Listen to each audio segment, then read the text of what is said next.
and welcome to Standing on the Edge. Today is February 4th, 2025, and I am Randy Soplata, your host that has been in absentia for some time now, but tonight is going to be the first time back to this show. We're going to talk about several things, starting with the edge of the coin. We'll do sales versus marketing, and then on Think Like the Rich, what do I invest in? And finally, we'll go ahead and have a personal story, which is talking about staying focused. We'll be getting all to all that and possibly more here in just a few minutes. Stay tuned.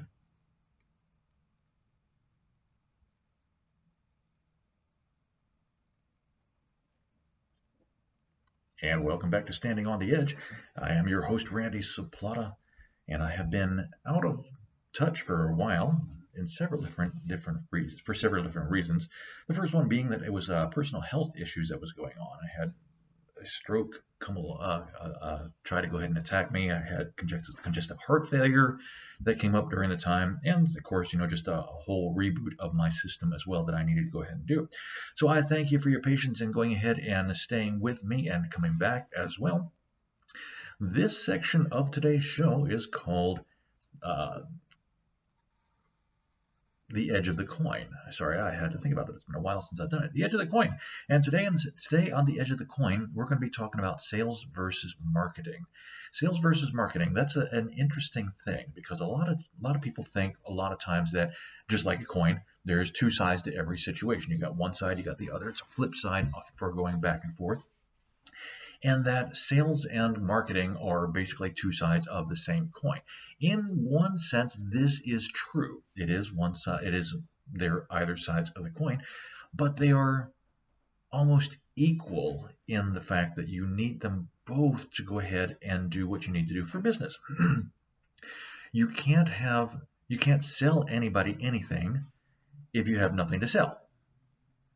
If you have nobody to sell to, you can't sell anything as well as for that also.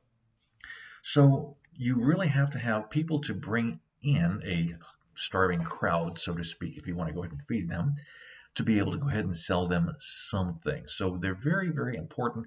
One's not really any more important than the other one, but you have to be able to go ahead and do both pretty much at the same time, or at least have a team that can go ahead and do that, whether it's together or you personally doing both sides of that particular coin as well. So that's why we're going to stand on the edge and talk a little bit about both. Now, what is sales?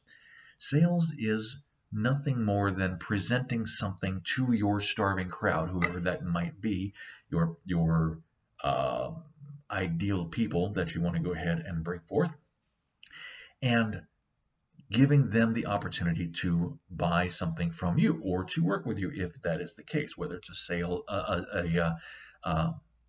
what's the word I'm looking for? A physical product or a service, one of the two in doing so.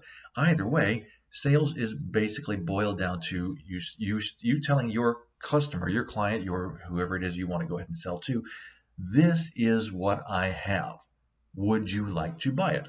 Now, there's a bit more nuances to that, but that when it comes down to it is the case for what actually sales is. There's some argument as to you can sell a lot of things if you're really good at talking. You can sell a lot of things if you're really good at listening. You can do whatever you want to, but you've got to have something to sell in order to sell somebody. It's just as simple as that. Now, if we drop over to the other side of the coin, and that's the marketing aspect, you have to be able to draw people into your space, whether it's your internet space, whether it's your physical space, whether you are selling out of the trunk of your car, as some people like to go ahead and do, whether you are trying to do such as I do, and that's get people to come play trivia on a weeknight, and just going ahead and giving them the opportunity to work with you wherever you happen to be. It can be just about anything.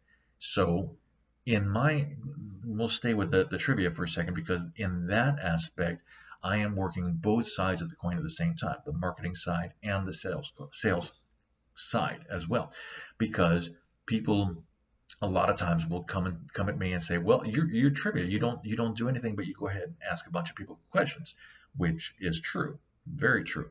But what's that got to do with, or why, I should say, why should that be the only reason why people want to go ahead and come and see me personally? What would stop them from going to somebody else to go ahead and play the same game, play the same questions, wherever the case may be?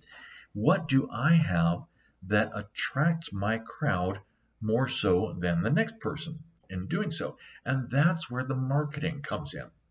Because if I were just to go ahead and walk around with a sign above my head that said, "Come play trivia, come play trivia, come play trivia," well, anybody that wanted to play trivia would be more than willing to go ahead and ask me about that, and we could go from there. But if they are wanting more than just trivia, then I've got to be able to present them more than just trivia as well. So I might go ahead and try to attract them by saying what venue I'm going to be at that particular time, what kind of prizes or food is available for doing so.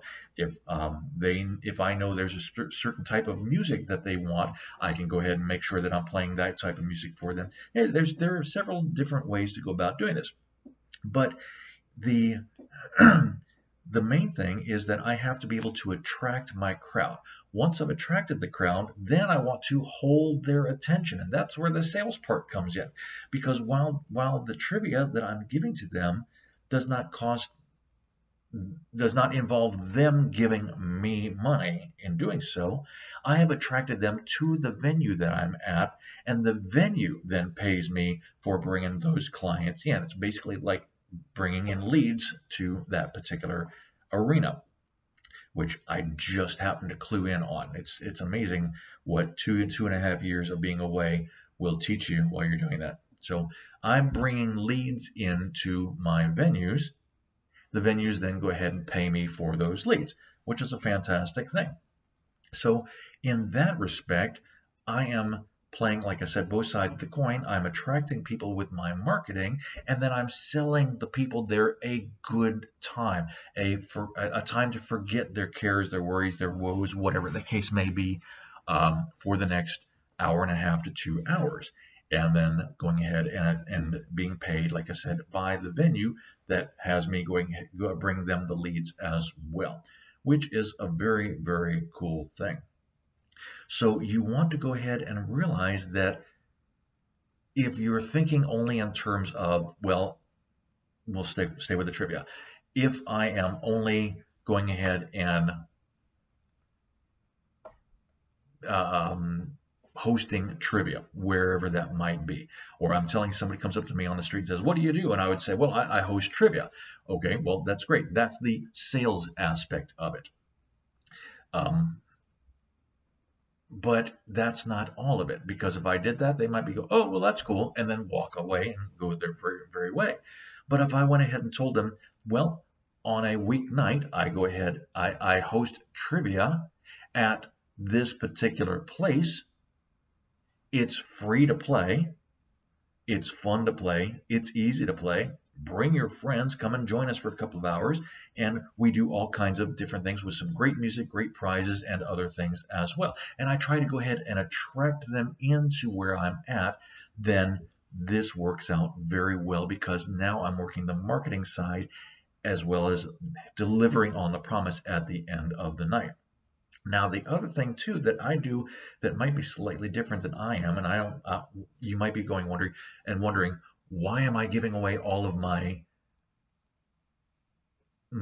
great stuff, so to speak? Why are you telling all of my secrets? And there's a couple of reasons for that. First, because the person hearing this 9 times out of 10 will go, "Well, I can do that," but then they never do it.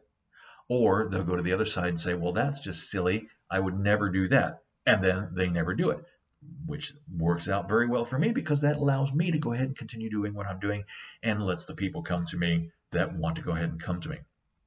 So the final thing that I would go ahead and do is, right before I get started with the trivia shows, I will make up a commercial, so to speak. Now, I'm not going to tell you what I do in the commercial, but I will tell them once again, "Thanks for coming up. Thanks for coming here. Make sure you get all your stuff, sign up with me, and then we can go from there. And that last little commercial right there will take anybody that might have come in that didn't know about trivia that was going on that night and go, oh, that sounds interesting. Let's go ahead and do it. So I'm catching, again, marketing from prior places outside of the venue to the people that are inside the venue that just didn't realize that it was there and they want to go ahead and join for a short while or even the full evening.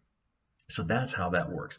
You really have to have marketing and sales at the same time in order to go ahead and complete the whole picture, if you will.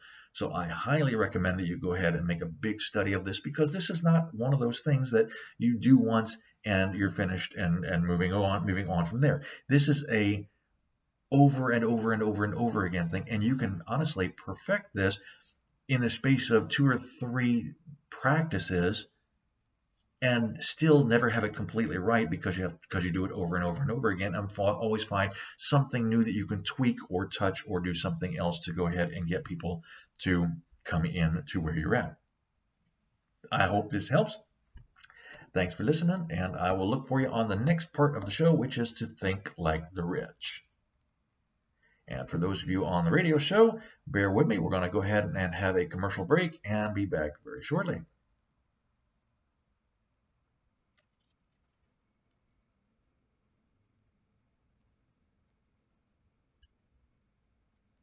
And welcome back to the show. This is Standing on the Edge, and the portion of the show is called Think Like the Rich. Think Like the Rich is very interesting because so many people don't do it. They will either do something completely opposite or completely off the wall from what the truly rich do. Now, let me qualify this, okay? When I say rich, I don't necessarily mean hugely wealthy. What I do mean is that the people that think in a contrary way to what poor people or middle class people will do. And it all boils down to thinking. If you were to go ahead and ask anybody that had any kind of means whatsoever that and was in a position where they've had this wealth of theirs for any length of time that's more than a year, you would probably get the same answer, which is how for answer the question which would be, well, what do the wealthy do? Here's the main thing. It all comes down to how the person thinks. How do you think? For example, a poor person will think automatically that the whole reason they have money that they get in from their job, or somebody gives them, or they find in the ground, or steal from a bank, or wherever they might get it from, even up to and including a refund check from their taxes. That's not really a refund check, but that's a completely different story for another day. And they have that money in their hot little hands, and they need to go ahead and spend it, because if they don't spend it, then it's going to be worth less, which is true in certain ways. So they go ahead and grab the money, and literally the moment it comes in, it goes right back out to other things. Now, the poor people, what they're going to do is basically spend it on one of 2 things. They're going to go ahead and spend it on bills, or they're going to spend it on frivolous consumables. Bills or consumables. And by this, obviously you do need things that need to go ahead and be consumed. You have to eat, you got to drink, you have to have shelter over your head, you got to have, I'm not talking about your basic needs, okay? I'm talking about once you've gotten past your basic needs, then moving on to the next item from there, which is what do you do with the money after that? And the poor people will go ahead and say, well, I can't do anything with it because everything is spent. I spent it all on my bills, and what little bit I had, I was just so tired that I wanted to go out and didn't even want to think about eating dinner or making dinner for myself. So I went out to a restaurant and I went ahead and purchased something to eat. That is definitely one way you could go ahead and spend your money, which is great in certain aspects of it. But the The middle class people think slightly different. They think, okay, well, you know what? Yes, I've got my money, but and I want to put a little bit into savings so that I can go ahead and get something that's a better thing. I don't want to go ahead and have a car that's only going to get me from here to the next block without either running out of gas or breaking down. I want to go ahead and get something that's going to take me a little bit longer so I can make more money and therefore be able to pay more bills and buy better things, so to speak. It's still money in, money out. But this time it's a slightly different way, because what's going to happen is they're going to go ahead and they're going to save a little bit of money, and they're going to put it down a deposit or a down payment for a house, or a deposit or down payment for a car, or a deposit or down payment for a nice apartment to rent, or whatever the case may be. And so they buy these long-term liabilities. Now they might be able to go ahead and get a credit card because their credit's got a little bit better in for their ratings, and so they can go ahead and take their credit card and use it for a television or a movie out or a nice dinner or whatever the case is. And once again, basically what they're doing is they're taking the money they don't have and they're promising somebody else that they will go ahead and pay it back later on down the road. So in a way, they're worse than the poor, because the poor, they've either got the money or they don't have the money. If they don't have the money, they can't purchase anything. If they can't purchase anything, that means they can't overspend. It is what it is. But with a middle class person, they end up getting themselves even more getting themselves in debt, typically credit card debt, which is horrible in a way, because then the credit card companies, which are very happy to go ahead and allow them to do that, will have them paying or collecting payments from the middle class people for years on end. I heard once that back in the 1990s, and the average credit card debt for a middle class person was $10,000. $10,000 is not a lot of money. Now, it is if you don't have it, but $10,000, if you think about it, is really not that much money. But if you had $10,000 on a credit card, which is what many middle class people did, $10,000 of credit card debt that was completely maxed out, they couldn't do it.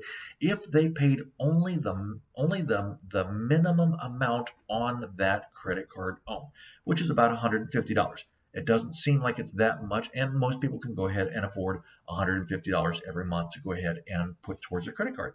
But if they did nothing but the minimum payment for this credit card of $10,000, it would take them almost 23 years to pay off that $10,000. Let me repeat that. 23 years. That is an incredibly long time. It's like you could basically buy your own house for that and spend, well, you'd be spending more money for doing so, but it's the same amount of time. I mean, a 30-year mortgage and 23-year credit card debt is almost exactly the same. It's just incredible what it works out to be. So when I told you all of that because, again, the topic for today is, what do I invest in? And the way the rich think is not, I'm going to go ahead and take money and spend it on bills, and I'm not going to go ahead and take money and pay more credit cards so I can buy more things. What they're actually doing is they're thinking every single day, every single waking hour, when I go ahead and create the money that I make, if I create a single dollar bill, what do I want that dollar to do? I want that dollar to be able to multiply, to double, to triple, to quadruple, to do 7, 8, 9, 10 times the work that one single dollar would do in effect. Now, sometimes you can't do it that way, so you have to go ahead and build up $100 or $1,000 or $10,000 or whatever the case may be. So yes, they're going ahead and saving. They're doing the exact same thing a middle class person would do, and to some extent, what a poor person might do as well, saving for a rainy day. But they don't go ahead and save it to spend on something frivolous like a vacation or a great night out, or a dinner at the theater, or a show at the theater, or something of that nature. What they're going to do is they're going to go ahead and purchase an asset that will then take that same amount of money and double, triple, quadruple, whatever the case may be. Now, there are tons of ways that you can go ahead and invest, that anybody can go and invest. Some of the more popular ones that people know about are investing in the stock market, investing in the bond market, investing in ETFs. This is all paper trading. You can invest in your own well-being, meaning that you're going ahead and learning new things, investing in courses that will teach you how to go ahead and create more money, such as sales and marketing courses, or going back to school for certain things, getting your real estate license, whatever the case may be, that will help you further yourself along from there. Um, some people go ahead and purchase precious metals, which are not quite the same thing because you don't have the same power or hastening power. It still gets worth more over time, but it doesn't necessarily do it as quickly as some of the others. But precious metals are one way to go ahead and do it. Some people go ahead and invest in fine art. Some people invest in apartment complexes or real estates, whether it's single family homes or tennis courts or whatever the case may be. Real estate is another way to go ahead and do it. Those are some of the things that many people will go ahead and will think about when it comes to investing. But most people would not realize that investing in yourself into these courses is probably the best way that you can go ahead and take the same money that you had and create the same amount much quicker in half the time, which is almost exactly the same thing as doubling your money. Let me repeat that. Investing in some of these courses, if they can teach you how to make more money, can then go ahead and make the same amount of money you just invested and get it back in half the time or less, which is the same thing as doubling your money. It's a very important distinction. And this is what the rich do. This is how they think. So the question then becomes, what do I invest in? Well, that's going to be really up to you. For example, what I would suggest first is figuring out, what do you understand? If you understand stocks, bonds, ETFs, and paper trading, then invest in stocks, bonds, paper trading. And if you want to get better at it, invest in courses that will teach you more things to be able to go ahead and do so. If you are like me and you're just not sure what it is that you want, or you just don't have the time to go ahead and stay on top of every day to day trading, and you don't want to go ahead and invest in real estate, at least right now, because that's a very intensive thing. It's very easy to get into if you have the money, but it's very difficult to get out of without going ahead and knowing what you're doing, which again then would beg that you take a course on figuring out how to go ahead and get that. So I personally do precious metals as one of my one of my investment strategies there, and I have several. But precious metals are easiest for me because I can go ahead and either invest in the stock market for precious metals and do an ETF if I want to, or I can invest in the companies that mine the gold or the silver or the precious metals or whatever the case may be, or I can go ahead and actually go out and physically purchase the precious metals personally as well. So I've got several different choices in doing so. But I understand it because I know that, number one, it doesn't change. It's been the same for the last 5,000-6,000 years. Gold and silver are the same thing. Palladium is relatively recent. Zinc, not zinc.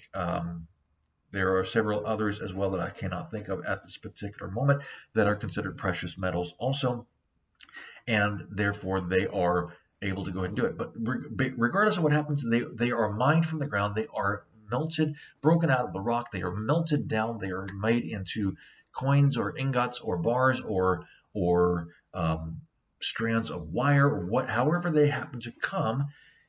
If they get placed into certain things such as catalytic converters or bombs or a usage for medicine or anything of that nature, it's still the same thing. It's still the metal itself, and that I understand, because metals don't change. Their form might change, but the fact that they stay metal no matter what, even if they're liquid. They don't become gas, they don't burn up, they stay the same. So that made it nice and easy for me to go ahead and understand. Some people understand real estate and they get it. I love real estate also, but I haven't gotten into that one just yet, or I did and then made a mistake and lost some money in it. But by the way, you can lose money in every kind of investment that you have, no matter what, with the exception of investing in how to learn it to begin with, because that's the only one that you can do and be able to, that will allow you to go ahead and figure out and make better choices and realize what you can do from there. But real estate, if you buy a house and you didn't realize or didn't know what you were doing, you could very easily lose money on that house, which is what I did. I mean, I bought it on a short sale and bought a $118,000 house that was worth $140,000. Fantastic. That's great. I lived in it. I wanted to go ahead and rent it out, and then could not get it to the point where I was able to fix it up enough to do so, and ended up declaring bankruptcy and losing the house. Plain and simple. It was just one of those things. Now, that was a painful lesson, but it was a lesson nonetheless that I learned very easily, so that the next time I do go into a real estate project, I will have that in the back of my mind and know these are the things that I have to keep in mind in order to go ahead and make it work. And that is how you think like the rich.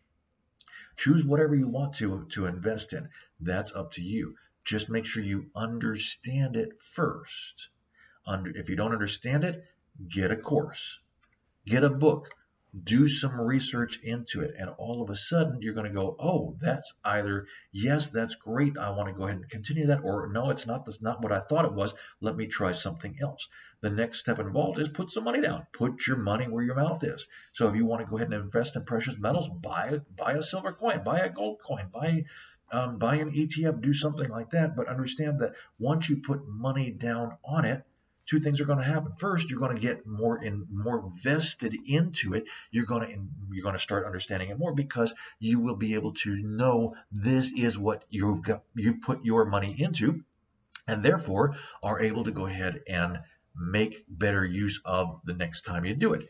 The second thing that's going to happen is you're almost automatically going to go ahead and lose value on that money to begin with. Okay.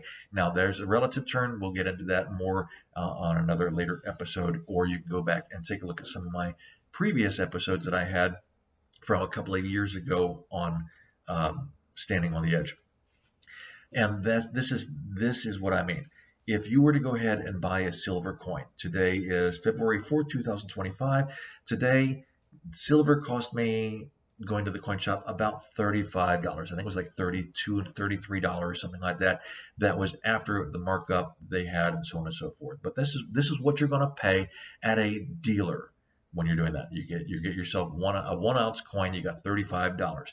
Now that's not the all-time high. The all-time high was about $40 to go ahead and do that. And of course, markups mean you're going to go ahead and pay a little bit more in doing so. But tomorrow, according to the stock market, the futures market, that price could go from $35 down to $32, which means I've lost $3 on the deal, if I think of it as the investment. If I think of it where it's a long-term hold play, or a long-term investment rather than a day-to-day investment, such as many stocks will do, then I can go ahead and wait for the price to go up to $40, possibly $50, possibly $60, whatever the case might be. Or I can go ahead and think of it in this way, because a lot of people think, well, it's cost me this much dollars to pay for this. Great. But I don't look at it that way. For me, an ounce of silver is, what can I purchase with that? How much purchasing power do I have? So it used to be where back in 1920, I think it was. Well, let me start. When I first started buying silver, it was $40.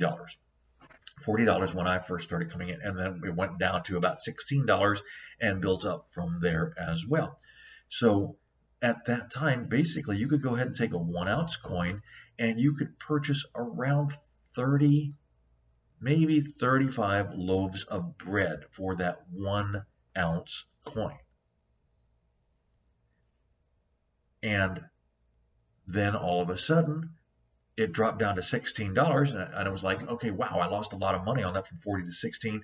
But if I were to go ahead and cash in the coin, I would still be able to get 30 to 35 loaves of bread with that one coin. The purchasing amount or purchasing power remained the same no matter the dollar amount that it was. And that's what I was looking for when it came to that. And that is why that is how I started thinking like the rich, because it was no longer the price that I paid for whatever I did, but knowing what I could exchange it for later on down the road. And that's the coolest thing that I had when it came to thinking like the rich. What do you want to invest in? That's totally up to you. But personally, I would say start off with your personal development, get the courses done that you need to for whatever it is that you're trying, and that way you can go ahead and continue your own lessons from there. Good luck, and I hope to see you soon. And for those of you on the radio show, we're going to come back to our personal story here in just a couple of minutes. Stay tuned.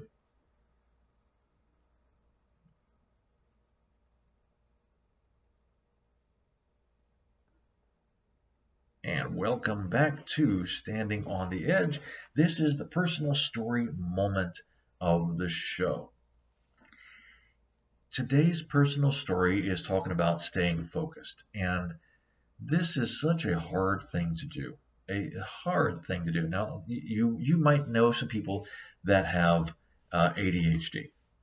You might know people that are just plain bored. You might know that you might be distracted by whatever happens to be coming along. If you're watching the show, commercials are 30 seconds or less for a reason, because they want to keep your attention as much as possible to go ahead and move you on to the next thing. So it's distractions abound in so many ways, and that's one of the reasons why my shows are great, because the questions that I have are designed to have basically 3 minutes worth of music to answer the question, and they come in. So people are involved in a very short amount of time, and then they do the next thing from there, which is great. But when it comes to your own life, if you want to go ahead and go from being poor to being rich, which is not difficult to do in a certain aspect, it's very simple, but it's not as easy as so many people think about it. So many people think that going poor to going rich is basically, well, I just need to make more money. I just got to make more money. I just go ahead and make more money. I can win the lottery and boom, I'm rich. But that's not always the case, because we talked about it in the section, Think Like the Rich. If you win a lot of money, but you still think like a poor person, then that money's going to just evaporate over the course of a year or so or less, because you don't even think about what could happen to this. That's a good example. Let's explore this for a second, okay? A person wins a $16 million lottery. Well, if they take the cash option of that, that's not the case. You don't have all $16 million. You've only got about 20 to 30% of that to begin with that they will go ahead and pay you out. And they take the rest of the money and put it right back in the pot. That's for the cash option. That's where a lot of the lotteries will go ahead and catch the winners in doing so. But 50% of what they paid you is immediately taken out in taxes. So if you won $16 million as a cash out lottery from whatever the huge amount was to begin with, you're getting taxed immediately $8 million. Like that, literally. You don't even have a chance to go ahead and have it in your hands. It's gone. It's literally gone. And then the next $8 million that people think, well, gosh, it would take forever to go ahead and spend. That's not the case, because you can easily spend it, number one, by buying frivolous things such as a huge mansion. That's going to require a lot of upkeep that you don't have the money for after you've spent all the money. You can go ahead and buy some fancy cars and easily spend $300,000, $400,000, $500,000 on a Rolls Royce or a Lamborghini or a Ferrari or a Bentley or whatever the case may be. There are $80,000, $100,000 watches that you can go ahead and get. And Rolex is not even one. It isn't even one of the most expensive ones. You can purchase bad investments. You can buy into your neighbor's bar or buy into a restaurant or something and think you're investing into your future and go from there. And what's happened is you're relying on your buddy who might or might not know what they are doing and going ahead and squandering that money from there. And all of a sudden you come back and say, well, where's my money? And they say, well, it got wasted. I need more money. Bring it. Give me more money so we can go ahead and continue doing what we're doing. And you're going, I don't have any more money. And they're going, well, then I got to declare bankruptcy. And you're out that money from there. There's Staying focused is very difficult to go ahead and do, especially if you plan on being rich. So I tell you this because a personal problem of mine is not staying the course for so long. For the longest time, it was always the next big thing. The next big thing. What's the next big thing coming along? So you might hear people going ahead and advertising, wow, you can be rich. All you have to do is go ahead and buy my course, which will teach you how to go ahead and work with tax liens. Or you can go ahead and be rich just by doing something like selling stuff on Amazon. Or you don't have to sell stuff on Amazon. All you have to do is create all kinds of videos. Or you can go ahead and be rich just by going ahead and screwing over the government, because the government has all this extra money sitting around in a slush fund that you can go ahead and collect back out, hand out some to certain people, and make these huge checks and go from there. But this is all about working to get rich. Working to get rich will never get you rich. It doesn't. It will help you learn things to go ahead and get rich, but it basically teaches you nothing except for what's the next big thing? What's the next big, how do you do this? What's the next big vacation to take? What's the next big thing that's coming along? The stock market just crashed. Everybody rushed into precious metals. Boom, there it goes. And the precious metals market just crashed. Everybody go ahead and rush into bonds. There they go. And oh my gosh, the bond market just crashed. We need to go ahead and buy real estate, but we can't do it in here because we can't do it here in the United States. It's too expensive. Everybody rush down to Belize or Honduras or Panama or Puerto Rico or something like that. Whoosh, there goes all the money. Boom, from there. What's the next big thing? And the next big thing can keep you either a 30-second to 30-second time period, or a day-to-day time period, or a week-to-week time period, or a year-to-year. What's the next big thing? People like Warren Buffett, or I'm going to go ahead and call my friend William, who is a millionaire also. I can't tell you his last name because I did not ask him to. I did not ask his permission to go ahead and tell you about it. But he has invested in real estate, and a lot of it. I mean, when I say real estate, I'm not talking about single-family homes, although he does have that. I'm talking about big strip malls, things of that nature. That's the type of real estate that he's in. But he learned very, very early on that whatever it was you decided to go ahead and invest in, you stuck with that one thing. There's this lovely saying that says, you take home the partner you dance with. You don't just go ahead and bring your partner to a dance and leave with somebody else. It's not going to end very pleasantly for you, and you'll end up basically with no money in your wallet at the end of the night, regardless. So whatever you find that works for you, stick with it until it starts bringing you consistent money back again. And then learn something new, go to another dance with another partner, do the exact same thing. So if I were to go ahead and take William's strategy, then I might go ahead and work with real estate. And I would work at it until it consistently brought me however much money I had expected it to begin with, which was what I wanted as a goal, so to speak. My end of the strategy amount of money that would go ahead and bring regular money back into my wallet, which I could then go ahead and take and invest into something else, say precious metals. Again, precious metals, holding up or trading back and forth, going from there. If I wanted to go ahead and invest in art or whatever the case may be, I could go ahead and do so, or even building new businesses, moving on from there and taking it that way, whether it's through the stock market or actually building a business that would then go ahead and sell a product to somebody else and then bring me back regular revenue from there. No matter what the case was, I would not just go ahead and go, oh, Precious metals are great right now.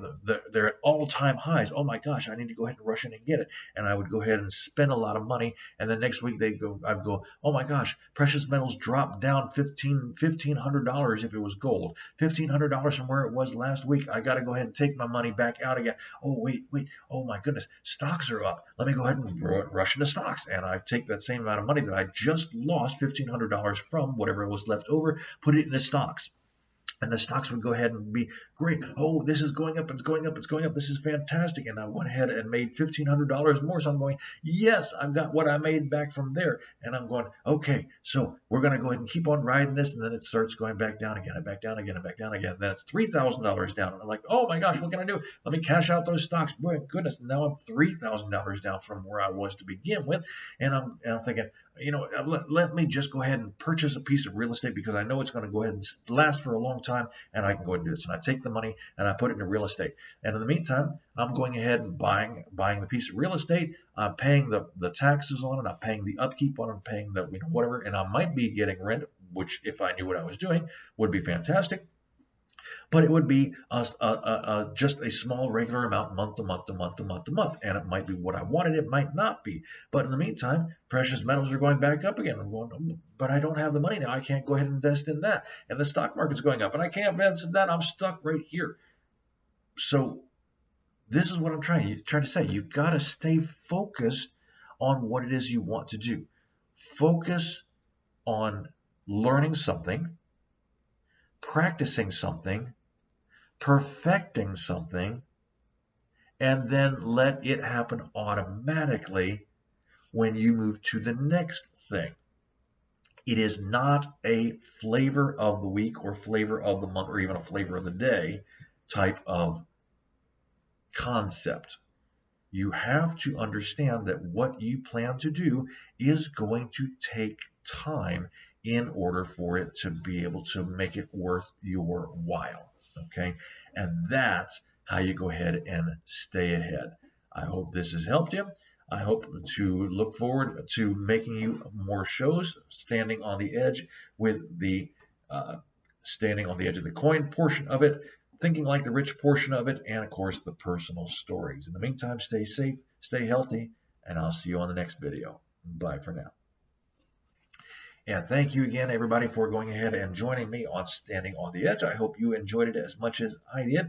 I plan on having a video of this in its entirety coming up to YouTube on a regular basis, probably once a week, but I will be breaking up every single section of that too and putting it on in different platforms as well. So keep an eye out for that. At Randy Soplata is the place to go ahead and look them up, and I look forward to seeing you again in the near future. Bye for now.